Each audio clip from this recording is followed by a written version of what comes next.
Hello friends, welcome to my YouTube channel grand grammar. दोस्तों, इस channel के माध्यम से मैं आप जैसे बहुत सारे लोगों को इंग्लिश ग्रामर सिखाने का प्रयास कर रहा हूँ। दोस्तों, मैं उम्मीद करता हूँ कि मेरा यह प्रयास आप लोगों को पसंद आ रहा होगा।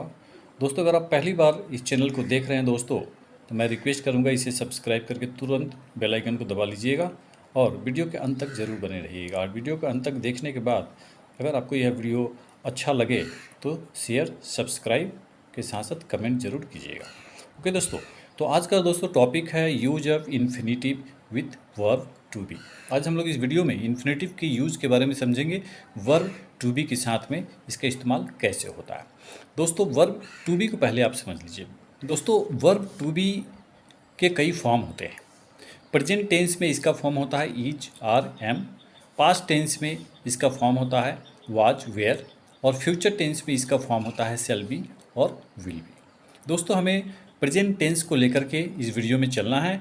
इसमें इज, आर, एम के साथ में वर्ब टू बी का जो फॉर्म है इज, आर, एम, इसके साथ में इन्फिनेटिव का हम कैसे इस्तेमाल करेंगे और किस प्रकार का सेंटेंस होगा उसको हम लोग आज सीखेंगे इस वीडियो के माध्यम से। ओके दोस्तों, एक सेंटेंस हमने लिया हुआ है, आप देख पा रहे हैं कि वह गाने को है।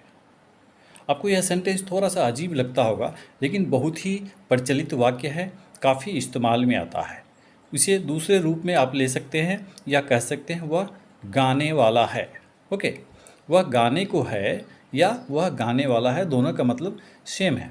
लेकिन दोस्तों, जब इस प्रकार का सेंटेंस आपके सामने में आएगा तो उसका ट्रांसलेशन आप कैसे करेंगे, इसके भी कुछ नियम हैं दोस्तों। इसका ट्रांसलेशन जो है कि वर्ब टू बी की मदद से और इन्फिनेटिव के मदद से ही किया जा सकता है, तभी जाके इसका सही मतलब निकल पाएगा। इसका ट्रांसलेशन आप देखिए, ही इज टू सिंग।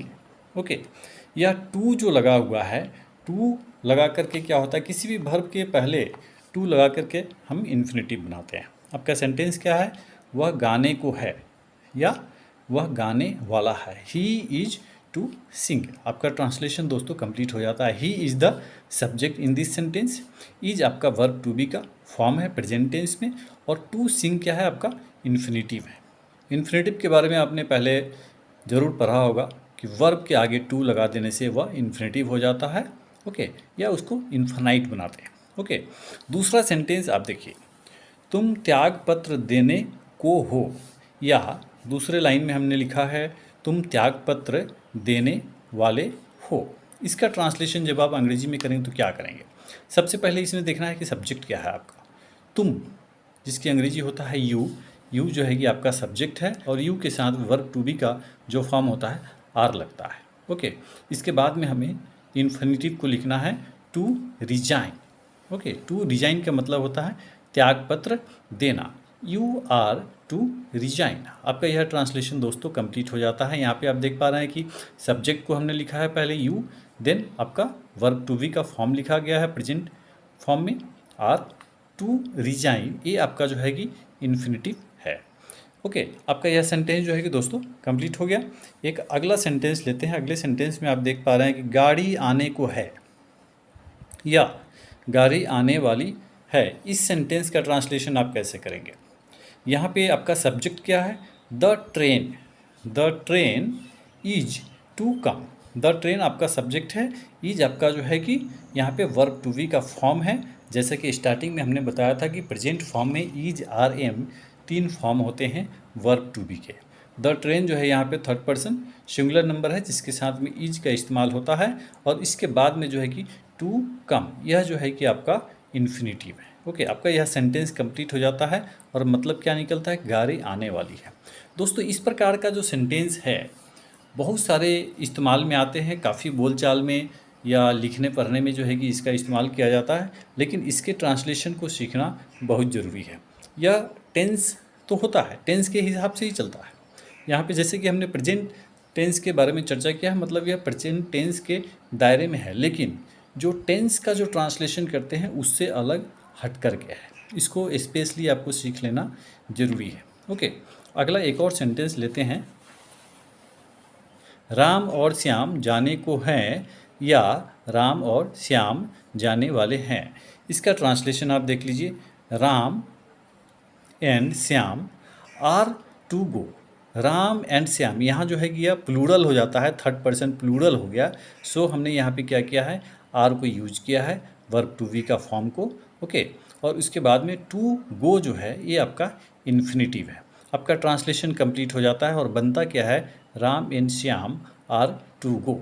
दोस्तों इस प्रकार के जितने भी सेंटेंस होंगे आप बहुत ही आसानी से इसी प्रकार से आप सभी वाक्यों का ट्रांसलेशन कर सकते हैं।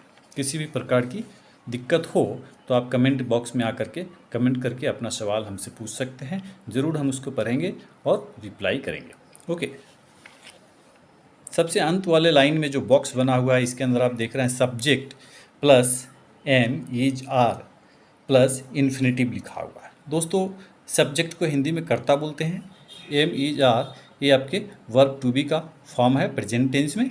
ओके, और सबसे अंत में इन्फिनिटिव लिखा हुआ है। मतलब इस प्रकार के वाक्यों का जब भी हम ट्रांसलेशन करेंगे तो सबसे पहले हम सब्जेक्ट को लिखेंगे, उसके बाद एम इज आर में से सेलेक्ट करेंगे, जो सुइटेबल होगा जो परफेक्ट होगा उसको लिखेंगे, और सबसे अंत में इन्फिनिटिव को लिखेंगे। इन्फिनिटिव का मतलब होता है किसी भी वर्ब के पहले टू अगर आप लगा देते हैं तो वह इन्फिनिटिव हो जाता है। दोस्तों देखा, बहुत ही आसानी के साथ में हम लोगों ने इसको सीख लिया और कई सेंटेंसों को जो है कि हम लोगों ने ट्रांसलेट करके देखा है और समझने का प्रयास किया है। इसी चैप्टर में हमारा अगला टॉपिक है नेगेटिव एंड इंट्रोगेटिव सेंटेंस। अभी जो वर्ब टू बी के साथ में इन्फिनिटिव के यूज के बारे में हम लोग पढ़ रहे थे, इसी चैप्टर में हमारा अगला टॉपिक है नेगेटिव एंड इंट्रोगेटिव सेंटेंस। इसी प्रकार के सेंटेंस में अगर नेगेटिव सेंटेंस आएगा या इंट्रोगेटिव प्रश्नवाचक वाक्य आएंगे तो हम उसका ट्रांसलेशन हिंदी से अंग्रेजी में कैसे करेंगे, इस चीज़ को समझते हैं। आप सेंटेंस को देख पा रहे हैं कि वह नहीं गाने को है या वह नहीं गाने वाला है। दोस्तों यहाँ पे आप देख रहे हैं कि इस सेंटेंस, दोनों सेंटेंस का मतलब सेम है, लिखने का अंदाज थोड़ा अलग है, लेकिन हाँ बहुत ही यूजफुल सेंटेंस है। काफ़ी प्रैक्टिस में आने वाले ये सारे सेंटेंस है, इसको सीखना बहुत ज़रूरी है। आप देख रहे हैं कि इंग्लिश ट्रांसलेशन में हमने क्या बनाया है, he is not to sing. पहले हमने सब्जेक्ट को लिया है, इसके बाद में वर्ब टू बी के रूप को लिया है, इसके बाद में आप देख रहे हैं कि हमने नोट लगाया हुआ NOT नोट लगाया है। उसके बाद में ये जो है टू सिंग ये आपका इन्फिनिटिव है, उसके बाद में टू सिंग लिखा हुआ है, ये आपका इन्फिनिटिव है। मतलब यहाँ पे आपका रूल्स क्या बनता है, subject plus is are am plus not plus infinitive, right. इस हिसाब से आप जो है कि नेगेटिव सेंटेंसों का आप आराम से जो है कि ट्रांसलेशन कर सकते हैं। आइए अगला वाक्य देखते हैं। अगला वाक्य है आपका, तुम त्यागपत्र नहीं देने को हो, या इसी को लिख सकते हैं आप, तुम त्यागपत्र नहीं देने वाले हो। यहाँ पे देखिए ट्रांसलेशन क्या बन रहा है, you are not to resign. Okay, you आपका सब्जेक्ट है, आर वर्ब टू बी का फॉर्म है, नोट जो है कि इस सेंटेंस को नेगेटिव बनाने के लिए लिखा गया है, और टू रिजाइन जो है यहाँ पर ये आपका इन्फिनिटिव है। ओके, बहुत ही आसानी से जो है कि मैं समझ पा रहा हूँ कि आप लोग समझ रहे होंगे इस बात को कि किस प्रकार से किया जा रहा है। सबसे पहले हमने सब्जेक्ट को लिखा, देन हमें वर्ब टू बी के फॉर्म आर को लिखना है, और वर्ब टू बी के फॉर्म के जस्ट बाद में हमें नोट को लिखना है, ताकि आपका यह सेंटेंस जो है कि नेगेटिव हो जाए। ओके, और सबसे अंत में हमको क्या लिखना है, टू रिजाइन, जो कि आपका यह इन्फिनिटिव है। आगे आप देखते हैं दूसरा एक वाक्य लेकर के, राम नहीं पढ़ने वाला है, Ram is not to read. बहुत ही सिंपल है दोस्तों, Ram is the subject in this sentence, is यहाँ पे आपका वर्ब टू बी का प्रेजेंट फॉर्म लिया गया है, राम थर्ड पर्सन है और थर्ड पर्सन सब्जेक्ट के साथ में इज का इस्तेमाल होता है। इसके बाद में हमने नोट को लिखा है, और सबसे अंत में टू रीड जो आपका इन्फिनिटिव है इसको लिखा है। इन सेंटेंसों को देखने के बाद में हमको यह समझ में आता है कि इसका जो स्ट्रक्चर है, इस सेंटेंस का जो स्ट्रक्चर है, subject plus is are am plus not plus infinitive है।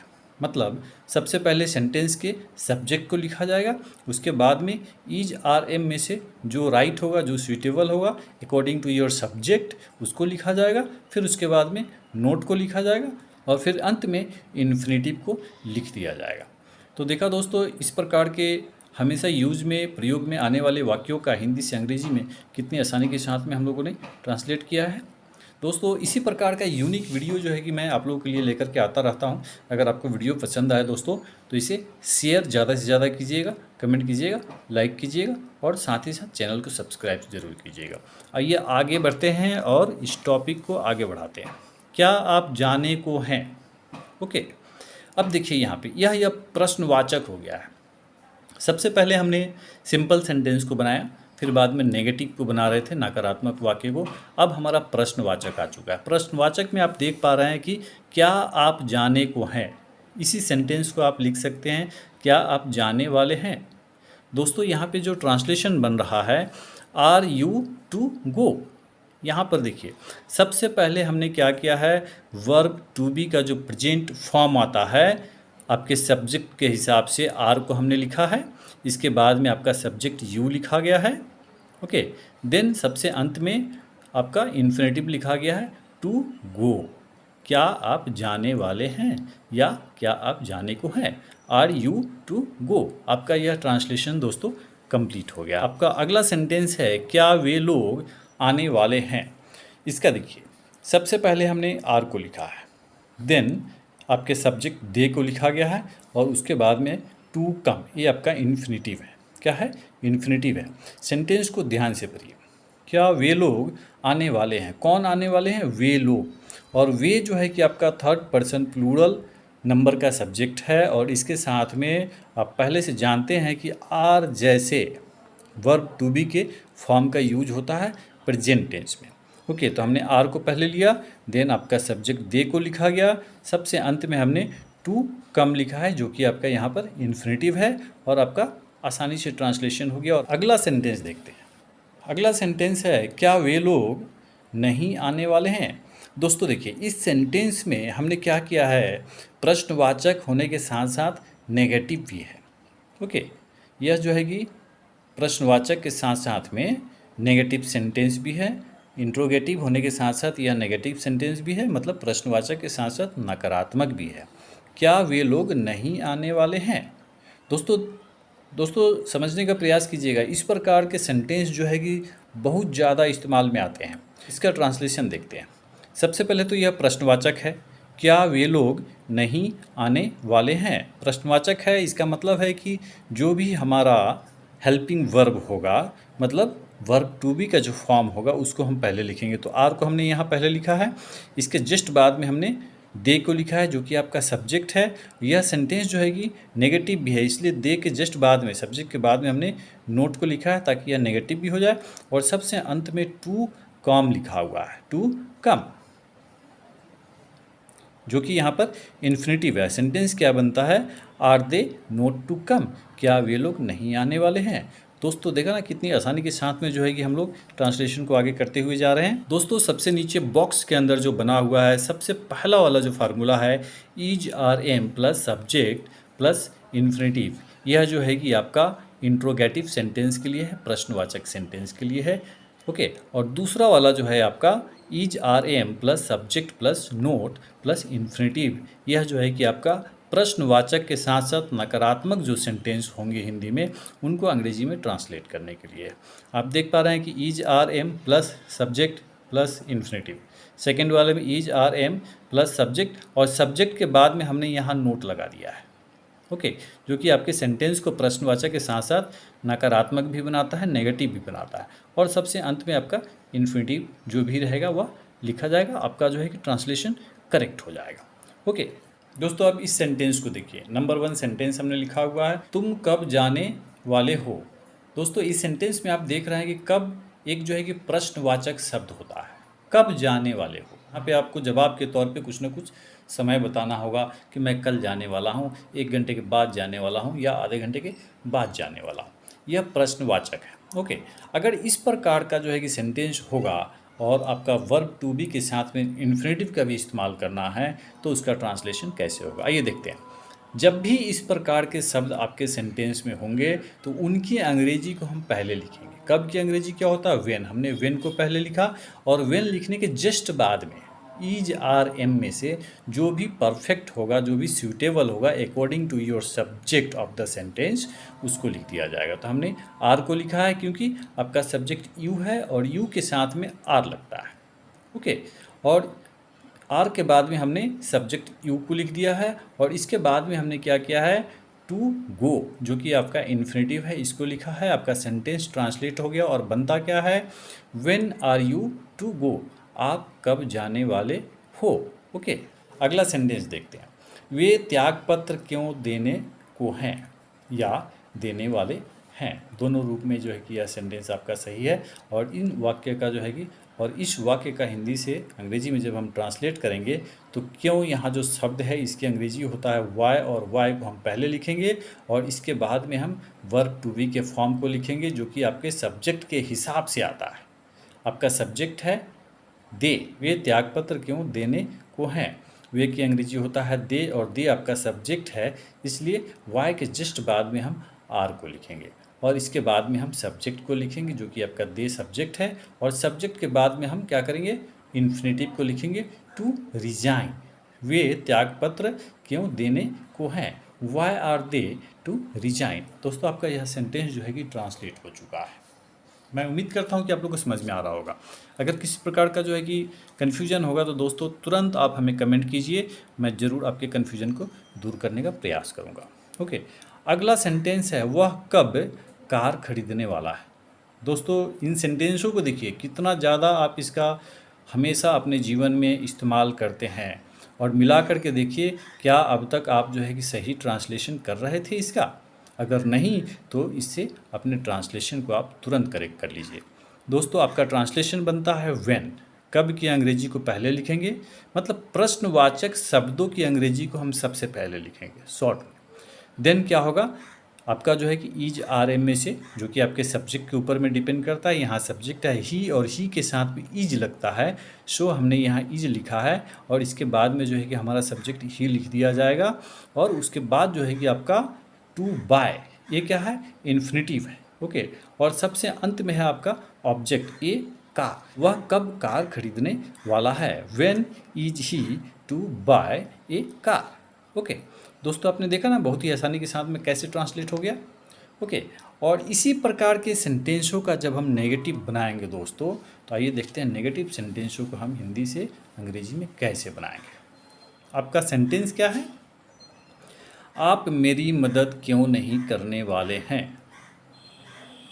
जैसा कि मैंने आपको कहा था दोस्तों, इस प्रकार के सेंटेंसों का जो है कि हमारे और आपके जीवन में बहुत इस्तेमाल होता है, लेकिन बहुत कम लोग इसका सही ट्रांसलेशन करके जो है कि हिंदी से अंग्रेजी में बना पाते हैं। आइए देखते हैं, आप मेरी मदद क्यों नहीं करने वाले हैं, इसका ट्रांसलेशन करके आप मेरी मदद क्यों नहीं करने वाले। ये जो क्यों है, क्यों की अंग्रेजी को हम सबसे पहले लिखेंगे, यहाँ पे हमने लिखा है वाई। ओके, और वाई के बाद में हमने आर को लिया है क्योंकि यहाँ पे सब्जेक्ट है आपका यू, यू के लिए आर आया है।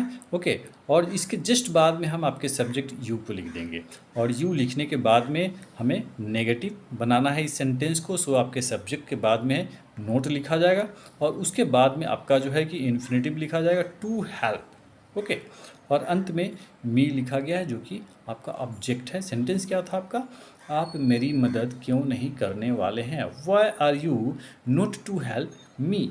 ओके, बहुत ही सिंपल है। दोस्तों आपका अगला वाक्य है, वह स्कूल क्यों नहीं जाने वाला है। इस सेंटेंस में आप देखिए, वह स्कूल क्यों नहीं जाने वाला है, इस सेंटेंस में क्यों जो शब्द है जिसकी अंग्रेजी होता है वाई, जिसको हमें पहले लिखना है। इसके बाद में आपका ईज आर एम में से जो भी सुइटेबल होगा, आपको पता है कि इसका सिलेक्शन आपके सब्जेक्ट के हिसाब से होता है, सेंटेंस के सब्जेक्ट के हिसाब से होता है। आपका सब्जेक्ट है वह की अंग्रेजी होता है ही और ही के साथ भी इज लगता है, सो हमने यहाँ पे इज का सिलेक्शन किया है और इसके बाद जो है कि हमें सब्जेक्ट लिखना है। सब्जेक्ट है ही और ही को हमने लिखा है और सब्जेक्ट के जस्ट बाद में हमें नोट को लिखना है ताकि यह सेंटेंस आपका नेगेटिव बन जाए। हमने यहाँ नोट को लिखा है टू गो, ये आपका इन्फिनेटिव है और सबसे अंत में हमने क्या किया है, इन्फिनेटिव को लिखा है। इन्फिनेटिव को लिखने के बाद में टू स्कूल, यह आपका ऑब्जेक्ट है, this is the object part of your sentence. Okay, आप इसको ऑब्जेक्ट बोल सकते हैं। वह स्कूल क्यों नहीं जाने को है या वह स्कूल क्यों नहीं जाने वाला है, why is he not to go to school. Okay, आपने देखा कि जो है कि कितनी आसानी के साथ में इसका भी ट्रांसलेशन हम लोगों ने कर लिया। अगला आपका वाक्य है, वे पटना क्यों नहीं जाने वाले हैं। Why are they not to go to Patna. Okay, वे पटना क्यों नहीं जाने वाले। क्योंकि अंग्रेजी क्या होता है, वाई को हमने पहले लिखा, आर को लिखा क्योंकि यहाँ पर वे सब्जेक्ट है, वे की अंग्रेजी दे होता है। दे जो है कि आपका थर्ड पर्सन प्लूरल नंबर है और इसके साथ आर का इस्तेमाल होता है। और फिर आर के जस्ट बाद में हमने सब्जेक्ट को लिखा जो कि आपका दे है, और सब्जेक्ट लिखने के बाद हमने नोट को लिखा ताकि आपका यह सेंटेंस जो है प्रश्नवाचक के साथ साथ नकारात्मक भी बन जाए। ओके दोस्तों, इसके बाद में हमने क्या किया है, टू गो जो आपका इन्फिनेटिव है इस सेंटेंस का उसको लिखा है। टू पटना, यह जो है कि आपका ऑब्जेक्ट है इस सेंटेंस के अंदर। वे पटना क्यों नहीं जाने वाले हैं। Why are they not to go to Patna. दोस्तों आप देख रहे हैं कि बहुत ही आसानी के साथ में हमने इसका ट्रांसलेशन कर लिया। बहुत ही इम्पोर्टेंट पार्ट सबसे अंत में आप यहाँ देख पा रहे हैं, आप इसे नोट भी कर लीजिएगा। When, why, what, where, how. Okay, इसके बाद में plus is are am plus subject plus infinitive लिखा हुआ है। दोस्तों यह जो है कि प्रश्नवाचक वाक्यों को हिंदी से अंग्रेजी में बनाने का जो है कि स्ट्रक्चर है। ओके, प्रश्नवाचक वाक्यों का जिसमें when, why, what, where, how जैसे शब्दों का इस्तेमाल होगा। जब हम हिंदी से अंग्रेजी में अनुवाद करेंगे तो हमें इस स्ट्रक्चर को फॉलो करना है। स्ट्रक्चर क्या है, दिस इज़ कॉमन। ओके, दोनों के लिए कॉमन है। तो ये सारे शब्द को पहले लिखेंगे, इन शब्दों में से जो शब्द आपके सेंटेंस में आएंगे उनको पहले लिखेंगे, उसके बाद में इज आर एन को लिखा जाएगा, फिर आपका सब्जेक्ट लिखा जाएगा और उसके बाद में आपका इन्फिनेटिव लिखा जाएगा। ओके, फिर निचला जो फार्मूला है आप यहाँ पे देख पा रहे हैं, जैसे बताया था ये कॉमन है दोनों के लिए। तो when, why, what, where, how, इन शब्दों की अंग्रेजी को पहले लिखा जाएगा, फिर इज आर एम को लिखा जाएगा, फिर आपका सब्जेक्ट लिखा जाएगा। सब्जेक्ट के बाद में हम नोट को लिखेंगे, नोट के बाद में जो है कि दोस्तों हम इन्फिनेटिव को लिखेंगे।